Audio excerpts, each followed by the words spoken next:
எல்லாருக்கும் வணக்கம். நல்லா பேசுகிறவங்களா நல்லவங்களாங்க? அதே மாதிரி தான் நல்லா பேசக்கூடிய அரசியல்வாதிகளாம் நல்ல அரசியல் தலைவராங்க. இதான் நம்முடைய கேள்வி. அப்படி கேட்குறவங்க ஏன் இன்னைக்கு இதை பற்றி பேசுகிறேன்னு கேட்டிங்கன்னா, தளபதி விஜய் அவர்கள் என்னைக்கு அரசியல் கட்சி ஆரம்பிச்சுட்டு வந்தாரோ அன்னையிலிருந்து இன்னைக்கு வரைக்கும் இந்த நிமிஷம் வரைக்கும் நிறைய குற்றச்சாட்டுகள் அவர் மேலே விமர்சனம் வச்சிருக்காங்க. ஆனால் தீர்க்கப்படாத ஒரே குற்றச்சாட்டை இன்னைக்கு வரைக்கும் இருக்குன்னு கேட்டிங்கன்னா, ப்ரெஸ்ஸை பார்த்து பயப்படுறாரு. ப்ரெஸ் மீட் பீப்புளை வந்து ஒரு நாள் கூட சந்திச்சதே கிடையாது. ஏன் இந்த அளவுக்கு எப்படி பயந்தாருன்னா அவர் எப்படி வந்து அவருக்கு கட்சியை அடுத்த கடத்து கொண்டு போவார், இவர் எப்படி பார்த்தீங்கன்னா அரசியல் ஜெயிக்க முடியும்? எங்க அரசியல்வாதினா ஒரு பிரஸ் பீப்புளை பார்த்து நீ இதை பண்ணுற அதை பண்ண சொல்ல வேண்டாமா? இவர் வந்து ட்விட்டர்லேயே அறிக்கை விட்டுற முடியுமா? அதாவது பனையூர் பண்ணையாரவே இருந்துருவா அப்படின்னு கேட்டாங்கல்ல. இப்போ பனையூர் பண்ணையார் அது வந்து வெளியே வந்துட்டாரு. இப்போ நேரடியாக காலத்துக்கு வந்து அரசியல் பண்ணுறாரு. ஆனால் 10 நிமிஷம் ஸ்பீச் கொடுக்காரு, மக்களை பார்த்து சந்திக்காரு, அதெல்லாம் ஓகே. ஆனால் பிரஸ் பீப்புளை இப்போ ஆளுநரை போய் பார்க்கறாரு, அங்கேயும் பிரஸ் பீப்புள் இருக்காங்க, பார்க்க மாட்டேங்கிறாரு. இப்போ அவருடைய இப்போ மாவட்ட செயலாளர் அறிவிக்கிறாரு. இப்போ எல்லா நிகழ்வுமே அவர் அரசியல் கட்சி தொடங்கின நாள்ல இருந்து இன்னைக்கு வரைக்கும் எல்லா நிகழ்வுமே பிரஸ் பீப்புளை கூப்பிட்டு இதை நான் பண்றேன் என்னோட இப்படி எதுவுமே பேச மாட்டேங்கிறாரு. அப்போ பயப்படுறாரு. அதாவது பிரஸ் பீப்புள் 4 பேர் கேட்டால் இவரால் பதில் சொல்ல முடியாது, திணறுவார் போல அப்படின்னு சொல்லி, அதாவது என்னைக்கு இவர் பிரஸ் பீப்புளை சந்திக்காரோ அன்னையோட இவர் கட்சி காலி, இவரும் காலி அப்படின்னு ஏகப்பட்ட விமர்சனங்கள் நிறைய வந்திருக்கு. நான் இதுக்கெல்லாம் பதில் கொடுத்துருக்கேன், ஒரு 2 இடங்கள்ல பதில் கொடுத்துருக்கேன். ஸோ ஆனால் இன்னைக்கு நம்மள மாதிரி தளபதி விஜயனுடைய அரசியலை ஆதரிக்கக்கூடிய ஒரு நண்பர் ஒருத்தாரு, அதாவது இவர் வந்து எதிரி கிடையாது, விமர்சகர் கிடையாது. அவர் நம்மகிட்ட நேரடியாக கேட்டார், ஆமாங்க இப்போ தளபதி விஜய் நம்மளுக்குமே பிடிக்கும், அவருமே அரசியல் ஜெயிக்கணும், 2024 ஆட்சியை பிடிக்கும் தான் நம்மளுமே விரும்புகிறோம். ஆனால் இவர் வந்து பிரஸ் பீப்புளே சந்திக்க மாட்டேங்கிறாரு. பிரஸ் பீப்புள் சந்திக்காம இவரால் எப்படி வந்து பார்த்தீங்கன்னா அந்த கட்சியை அடுத்தடுத்து கொண்டு போய் விட முடியும்? அதாவது ரீச் ஆகிட்டாரு இவர். விஜய் ஒரு நடிகருங்கனால எல்லா பக்கமும் ரீச் ஆகிட்டாரு. ஆனால் இவர் பிரஸ் பீப்புளே சந்திக்காம இருக்குது. எந்த வகையில் நல்லது நினைக்கிறீங்க? அதாவது இப்போ வந்து பார்த்தீங்கன்னா இப்போ சீமான் இருக்காரு, அண்ணாமலை அவர்கள் இருக்காருன்னா இவங்களாம் வந்து பார்த்தீங்கன்னா பிரஸ் பீப்புள் என்ன கேட்டாலும் கவுண்டர் பதிலேயே கொடுக்க முடியும் அவங்க. ஏன்னா இவங்க வந்துன்னா அறிவியல் ரீதியாக தான் சரி, இப்போ தமிழ்நாடு கூட எந்த விஷயத்தை எடுத்தாலும் இவங்க என்ன கேள்வி கேட்டாலும் அதால் திருப்பி புள்ளி வருமா பரட்டி கொடுக்க முடியுது. ஸோ அப்படிங்கிற பட்சத்தில் தளபதி விஜய் அவரால் கொஞ்சமாவது பண்ண வேண்டாமா? ஏன்னா அவங்கள மாதிரி இவ்வளோ கொடுக்க முடியாலும் இவர் வந்து ஏன் பார்க்கறதுக்கே தவிக்கிறாரு? ஸோ அப்படி இருந்தால் மக்கள் மனசில் இவரால் எப்படி நிலை கொண்டு இருக்க முடியும்? அதாவது ரீச், அதாவது பார்த்தீங்கன்னா முதல் ஸ்டார்டிங்லேயே விஜய் அப்படின்னா அவர் என்ன பண்ணாலும் எதிர்பார்ப்போட இவர் போயிடலாம். ஆனால் நிலை கொண்டு நிற்கணும்னா இவர் வந்து பார்த்தீங்கன்னா பிரஸ் பீப்புள் சந்திக்கணும்ல. இங்கே பிரஸ் பீப்புள் சந்திக்காம எந்த ஒரு அரசியல் கட்சி தலைவருமே பெரிய அளவில் உருவாகலையே. விஜயகாந்த் அவர் வந்ததுக்கு அப்புறமே பிரஸ் பீப்புள் சந்திச்சு அவர் டென்ஷன் ஆனாரோ இதானாரோ, அதாவது அதெல்லாம் வேற. ஆனால் அவர் சந்திச்சார்ல, சண்டை போட்டார்ல, களத்தில் அப்படிதான் நிற்கணும் நிலை கொண்டு. இவர் எப்படி எவ்வளவு நாள் இதை வந்து தாக்கு பிடிச்ச அவரால் இருக்க முடியும்? ஏன் இவர் பண்ண மாட்டேங்கிறாரு அப்படிங்கிறது எனக்கு ஒரு ஆதங்கமாகவே இருக்கு. ஸோ நீங்க இதை பத்தி என்ன நினைக்கிறீங்க அப்படின்னு கேட்டிருந்தாங்க. ஸோ அவங்களுக்கும் எல்லாருக்கும் தான் ஒட்டுமொத்தமாக இல்லை பேசணும்னு நினைக்கிறேன். அதாவது இப்போ ஒரு பிரஸ் பீப்புள் கூப்பிட்றாங்க ஒரு மீட்டிங், ஒரு அரசியல் தலைவர் வராது, அங்கே பிரஸ் பீப்புள் ஒரு 10 பேர் மாறி சராமரியாக கேள்வி கேட்கணும்னு வச்சுருங்க. அதுக்கெல்லாம் தைரியமாக துணிச்சலா டைமிங்காக ஒரு நாணயத்தோட அதாவது கவுண்டர் கொடுக்கறதுன்னு பார்த்தீங்கன்னா ஒரு நல்ல ஒரு திறமைன்னு சொல்லலாம். அதாவது ஒரு மிகப்பெரிய ஒரு திறமை. அது வந்து எனக்கு ஒரு மாற்றம் இருக்குது. அது வந்து பார்த்தீங்கன்னா இப்போ சீமான வட்டி அண்ணாமலை வட்டி இருக்கு, நான் இல்லைன்னு சொல்ல மாட்டேன். இப்போ அண்ணாமலை சீமானவர்கள் விஜய் அவர்கள் 3 பேரை வச்சு கம்பேர் பண்ணோம் அப்படின்னா நீங்க சொல்ற மாதிரி பிரஸ் பீப்புளை கூட்டி இப்போ கேள்வியில் கேட்டாங்க அப்படின்னா அறிவியல் சார்ந்தோ புவியியல் சார்ந்து இப்போ மக்கள் இன்னைக்கு நடக்கிற நாட்டில் நடக்கிற பிரச்சனை சார்ந்து எதை சார்ந்தாலும் தளபதி விஜய் அவர்களை விட இவங்க 2 பேராலையுமே திறம்பட பயிரிட்டு கொடுக்க முடியும் கேட்குற கேள்விகளுக்கு. அதுல தளபதி விஜய் 2 பேரும் கம்பேர் பண்ணும்போது கம்மி தான் நான் ஒத்துக்கிறேன். ஆனா இப்ப அந்த நாட்டில் நடக்கிற கரண்ட் ஒரு இஷ்யூ இருக்கு. இந்த பிரச்சனைக்கு உங்களுடைய முடிவு என்ன? நீங்க என்ன முடிவு எடுக்க போறீங்க இந்த பிரச்சனைக்கு? அப்படி அதாவது இப்போ வந்து குரல் கொடுக்கணுமா குரல் கொடுக்க வேண்டாமா? இந்த பிரச்சனைக்கு நீங்க எதிர்க்கிறீங்களா ஆதரிக்கிறீங்களா? இதெல்லாம் உங்களால் என்ன பண்ண முடியும் அப்படிங்கிற ஒரு கொஸ்டின் வைக்கிறாங்கன்னு வச்சுக்கோங்களேன். இந்த பிரச்சனையில இவங்க 2 பேரை விடையுமே தளபதி விஜய் அவர்கள் உடனடியாக அவரோட ஸ்டாண்ட் என்னங்கிறத அந்த இடத்திலேயே கரெக்டாக சொல்ல முடியும். ஏன்னு கேட்டீங்கன்னா அவர் யாரோட கட்டுப்பாடுலையும் கிடையாது. அவருக்கு என்ன தோணுதோ அதை மட்டும் செய்யக்கூடியவர். அதனால மக்கள் பிரச்சனைக்கு எதுவும் முக்கியத்துவமோ அதை சடனாக அவரால் மட்டும் சொல்ல முடியும்.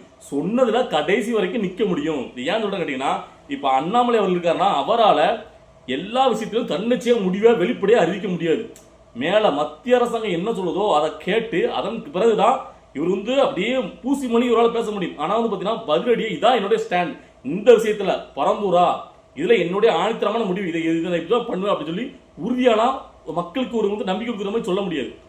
அவர் அங்கே கேட்டுட்டு தான், அதாவது இதுக்கு முன்னாடி கேட்டுருந்தா அந்த விஷயத்தை போய் சொல்லுவார் தவிர அது கேட்கலன்னா சடனாக கேட்கக்கூடிய ஒரு பிரச்சனைக்கு ஒரு விஷயம் சடனாக வந்து பார்த்தீங்கன்னா இவரோட முடிவு என்ன, இதான் இவரோட கட்சியோட முடிவுலாம் இவரால் சொல்ல முடியாது. ஏன்னா அந்த இடத்துல தான் அண்ணாமலை அவர்கள் இருக்காரு. அவரால் தன்னந்தனியான முடிவு எடுக்க முடியாது. மேலிடத்துலேருந்து என்ன வருதோ அதை மட்டும் கேட்டு சொல்ல முடியும். ஆனால் சீமானவர்களுக்கு தன்னந்தனியாக முடிவு எடுக்க முடியும். ஆனால் அந்த எடுத்த முடிவில் கடைசி வரைக்கும் உறுதியாக இருப்பாரா அப்படின்னு கேட்டிங்கன்னா அதை வந்து நம்ம நம்பிக்கை சொல்ல முடியாது. ஏன்னு கேட்டிங்கன்னா மாற்றம் கொள்ளக்கூடியவர் தான் சீமானவர்கள். ஆனால் இந்த 2ஐயும் விட தளபதி விஜய் அவர்கள் அவர் எடுத்த முடிவில் அவரால் உறுதியாகவும் இருக்க முடியும், ஸ்டாண்ட் பண்ணி கடைசி வரைக்கும் முடியும். அந்த இதாக என்னோட இந்த பிரச்சனை முடிவுங்கிறத சொல்லவே முடியும். ஏன்னா தைரியமாக அந்த துணிச்சலும் தளபதி விஜய் அவர்களுக்கு உண்டு. இந்த 2 பேட்டி இல்லாது. ஆனா நாம என்ன சொல்றோம் அப்படி கேட்டீங்கன்னா, அதாவது டக்கு டக்குன்னு கேட்காம ஒரு 10 அரசியல் கேட்டோம்னா அந்த கேள்வி பத்தி உங்களுக்கு தெரியுமா, ஒரு அறிவியல் தெரியாது, புள்ளி நாட்டுக்கு புள்ளியாலாம் இருக்கணும்னு இங்க அவசியம் கிடையாது. என்ன பொறுத்த வரைக்கும் தமிழ்நாட்டு மக்களுக்கு ஒரு நல்ல ஒரு அரசியல் தலைவர்னா அந்த மக்களுக்கு நல்லது பண்ணணும்னு உண்மையிலேயே நினைக்கக்கூடிய ஒரு நல்ல மனுஷனும் அதை செய்யறதுக்கு தெம்பும் துணிச்சலும் உள்ள ஒரு மனுஷனா இருக்கும். என்னைக்கு தளபதி விஜய் அவர்கள் இவ்வளவுக்குள்ள திமுக அரசாங்கம் ஆட்சியில் இருக்கும்போது மேல பாஜக அரசாங்கம் இவ்வளவு கொடி கட்டி பறந்துட்டு இருக்கும்போது அதை எதிர்த்து தைரியமா கட்சி ஆரம்பிச்சு முதல் மாநாட்டிலேயே எதிர்த்து பேசி, அதாவது இங்க வந்து பாத்தீங்கன்னா இதுக்கு முன்னாடி எவ்வளவு பேர் அரசு கட்சிக்கு வந்திருக்கலாம், ஆனா அவங்களாம் இவ்வளவு தைரியமா இருந்தது கிடையாது. அவருக்கு வந்து பாத்தீங்கன்னா பேச தெரியாது, ஒரு சாஃப்டான கேரக்டர். விஜயா 4 வருஷம் கூட பேச மாட்டாரு, படத்திலேயே பாத்தீங்கன்னா அமைதியா இருப்பாரு, ரொம்ப சைலண்ட் கேரக்டர். இவர் எப்படி பேச அப்படி எல்லாரும் எதிர்பார்த்த நேரத்துல அப்படி சீரிப்பான சிங்கம் மாதிரி அழகா வந்து பயங்கரமான ஒரு தெரி ஸ்பீச்சை கொடுத்தாரு முதல் மாநாட்டு மேடையிலே. ஸோ அவருக்கு உள்ள இருக்கு நிறைய, அதாவது படத்துல நடிக்க முன்னாடி நேரம் சொல்லுவாங்கல்ல, அவர் வந்து சைலண்டா ஓரமா இருப்பாரு, டேக் ஆக்ஷனை மட்டும் திறச்சிருவாரு அப்படிங்கிற மாதிரி அவருக்குள்ள நிறைய விஷயங்கள் உள்ள அடக்கி இருக்காரு. இந்த அரசியலை பத்தி நிறைய புரிதல்கள் இருக்கு.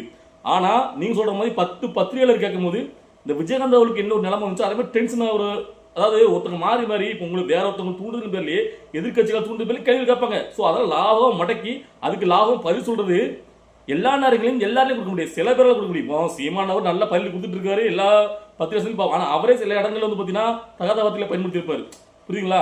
சோ இப்போ டென்ஷன் ஆகி வச்சு எப்படி விஜயகாந்த் அவர் டென்ஷன் ஆகி கார் தூக்கிட்டு அது ஒரு இஷ்யூ ஆச்சோ, அதே மாதிரி விஜய் அவர்களையும் எதிர்பார்க்கறாங்க, ட்ரோல் பண்ண நினைக்கிறாங்க, அவரை வச்சு அவருடைய இமேஜை காலி பண்ண நினைக்கிறாங்க. அதுக்காக தான் பிரஸ் பீப்பிள் சந்திக்கல அந்த ஒரு விஷயத்தை மட்டும் இன்னும் தொடர்ந்து கட்டே இருக்காங்க. நான் என்ன சொல்லுவேன்னா, அதாவது ஒரு நல்ல ஒரு அரசியல் தலைவரா இருக்கணும்னா அவருக்கு வந்து பாத்தீங்கன்னா ஒரு நல்ல பேச்சாளராக மட்டும் இருக்கணும்னு அவசியம் கிடையாது.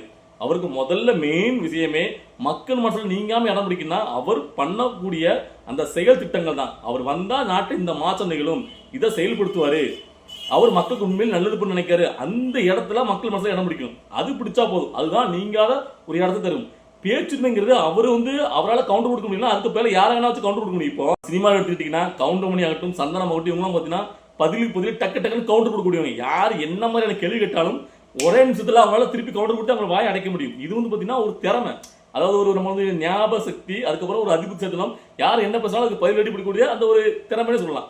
சரியா? இதை மட்டும் வச்சுக்கிட்டு இவங்க வந்து பாத்தீங்கன்னா ஒரு நல்ல ஒரு சிறந்த ஒரு புத்திசாலி, ஒரு பெரிய தலைவரோட வாய்ப்பு இருக்கு அப்படின்னு சொல்ல முடியாது, புரியுதுங்களா? அது ஒரு திறமை. அந்த மாதிரி தான் இப்ப அரசு கட்சியில இப்ப தளபதி விஜய் நினைச்சிருந்தாருன்னா அவருடைய கட்சியிலேயே பாத்தீங்கன்னா பேச்சு திறமை கூடிய நல்ல ஒரு கொள்கை பொறுப்பு செயலாளர்ல கொண்டு நிப்பாட்டி கட்சியை வந்து விளம்பரம் செய்ய முடியும். ஏன்னா உங்களுக்கு தெரியும் இப்போ வந்து பாத்தீங்கன்னா எவ்வளவு பெரிய கட்சியா இருந்தாலும் அதை மக்களிடையே டெய்லி நம்ம வந்து ஆக்கப்பூர்வமா கட்சியில அரசியல் இருக்கணும்னு கேட்டீங்கன்னா நம்ம மக்களிடையே பேசணும், பேசுறமை வெளிப்படுத்தணும். ஏன்னா பேசி பேசி எங்க நாட்டை பிடிச்சிருக்காங்க. இதுக்கு முன்னாடி உள்ள அரசியல் கட்சி தலைவர்கள் தமிழ்நாட்டில் வந்து பாத்தீங்கன்னா ஆட்சியை பிடிக்க காரணம் பாத்தீங்கன்னா இப்போ கர்நாடகாவில் இருந்து நிறைய பேர் சொல்லலாம். அவங்க வந்து பேச்சு திறமை அதிகமாக கொண்டவங்க. அவங்க பாத்தீங்கன்னா அடிக்கடி மக்களிடையே பேசுவாங்க. ஏன்னா அவங்ககிட்ட இருந்த ஒரே ஐடியா பேச்சு திறமை. அதை பேச்சை வச்சுதான் அவங்க வந்து பாத்தீங்கன்னா முக்கியமா மக்கள் வந்து இடம் பிடி முடிச்சு. ஆனா தளபதி விஜய் அவருக்கு அந்த நிலைமை கிடையாது. அவர் வந்து மிகப்பெரிய உச்சபட்ச நட்சத்திரமா இருந்து வந்திருக்காரு. ஸோ அவருக்கு மக்களுக்கு ரீச் ஆகுறது பெரிய விஷயமே கிடையாது, நிலை கொண்டு நிற்கணும். ஸோ அப்படிங்கிற பட்சத்தில் அவர் வந்து பார்த்தீங்கன்னா பிரஸ் பீப்புளே சந்திக்காம அவர் தவிர்க்க மாட்டாரு, சந்திக்கிற காலம் வரும். ஆனா அதுக்கு மேலே லிமிடேஷன் வச்சு அவர் சந்திப்பார் நான் நினைக்கிறேன், என்ன பொறுத்த வரைக்கும். ஸோ அவர் இறங்குற நேரத்தில் அவர் மேடையில் தோன்ற நேரத்தில் அவர் பேசக்கூடிய அந்த 10 நிமிஷம் ஸ்பீச்சு மக்கள் மனசுல நிலை கொண்டு நிற்கும் நான் சொல்றேன். இப்போ அதிகமா பேசுறவங்களை விடையும் அதிகமா யார் பேச வைக்கிறாங்கிறது தான் முக்கியம். இப்போ தளபதி விஜய் அவர்கள் பேச முடியாம பேச தெரியாம இல்ல, அவர் பேசுறாருல அந்த ஒரு 10 நிமிஷம் ஸ்பீச். ஆனா அதுக்கப்புறம் பாத்தீங்கன்னா எல்லா டிபேட்களையும் எல்லா அரசியலையும் அதை பத்தியே பேசிட்டு இருப்பாங்க. நீங்க பார்த்து தெரியும், இது வரைக்கும் எந்த அரசியல்வாதி தான் பேசாம மத்தவங்களை பேச வச்சிருக்க சொல்லுங்க. ஸோ அப்ப இது எவ்வளவு பெரிய ஒரு விஷயம். ஸோ நீங்க சொல்ற மாதிரி பேச்சு திறமை மக்கள்கிட்ட சந்திச்சு பேசுறது முக்கியம் தான். ஆனா அதுக்காக இந்த பிரஸ் பீப்புளே சந்திக்காம பேசாம இருக்கிறனாலேயே ஒருத்தர் வந்து பாத்தீங்கன்னா ஒரு வலு குறைஞ்சிட்டாரு, இவரு வந்து பாத்தீங்கன்னா ஒண்ணும் தெரியாது, இவரு வந்து பாத்தீங்கன்னா என்ன இவருக்கு அரசியல் ஞானம் இருக்கு, ஸோ அப்படிலாம் வந்து பாத்தீங்கன்னா அவரை வந்து குறைச்சு மதிப்பிட வேண்டிய அவசியமே கிடையாது. ஏன்னா என்ன பொறுத்த வரைக்கும் நம்ம தமிழ்நாட்டுக்கு தேவையான ஒரு அரசியல் தலைவர்னா உண்மையிலேயே மக்களுக்கு நல்லது நடக்கிற மாதிரி நல்ல விஷயங்களையும் நல்ல திட்டங்களையும் கொண்டு வரணும், அதை செயல்படுத்தக்கூடிய தன்னிச்சையான முடிவெடுக்கக்கூடிய துணிச்சலான ஒருத்தர் வேணும்.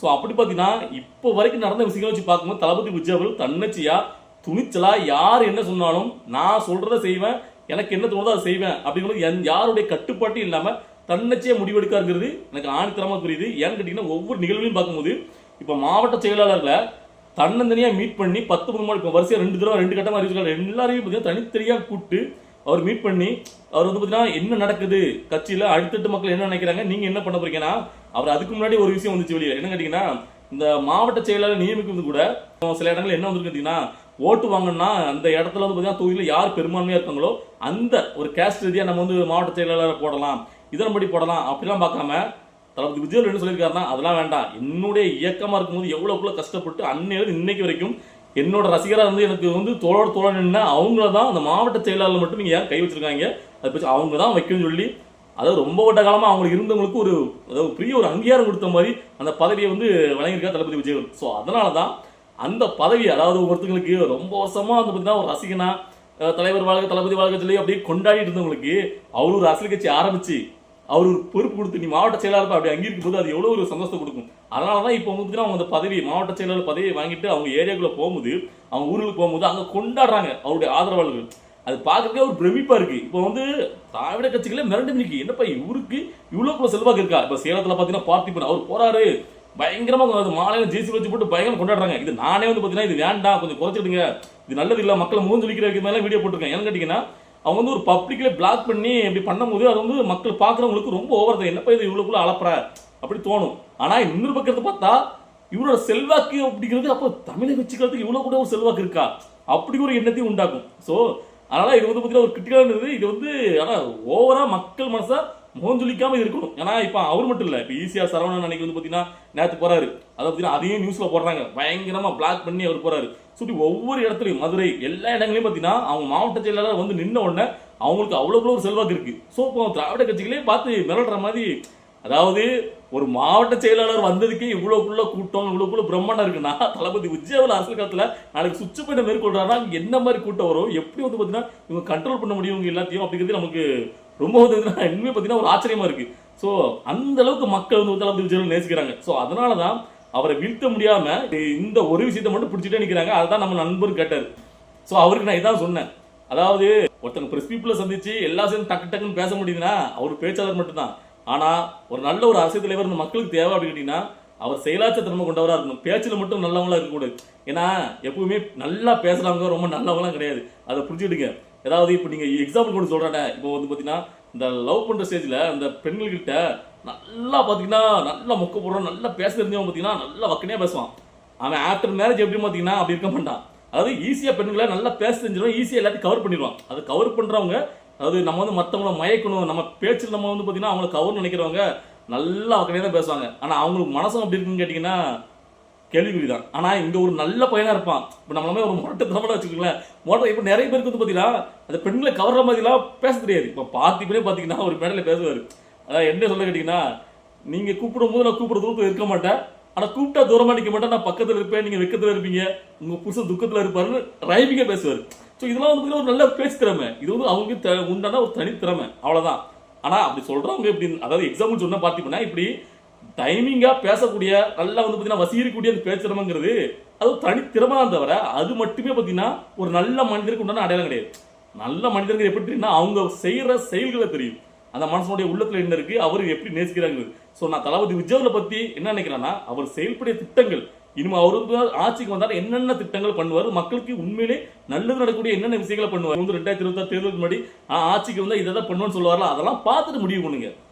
பேச்சு திரும்ப பிரஸ் பீப்புள் சந்திக்கிறதுலாம் ஒரு மேட்டரே கிடையாது. அது வந்து பாத்தீங்கன்னா இப்போ விஜயகாந்த் அவர் நல்ல மனுஷன் இல்லையா, அவரையே வந்து பிரஸ் பீப்புள் வந்து சந்திக்க வச்சு அவரை கார் துப்பி அதுக்கப்புறம் அதை வச்சு ட்ரோல் பண்ணி அவர் காமெடி பீஸ் ஆகிட்டு இன்னைக்கு எல்லா ஊடகங்களும் அவர் தலையில் தூக்கி வச்சு கொண்டாடுறாங்க.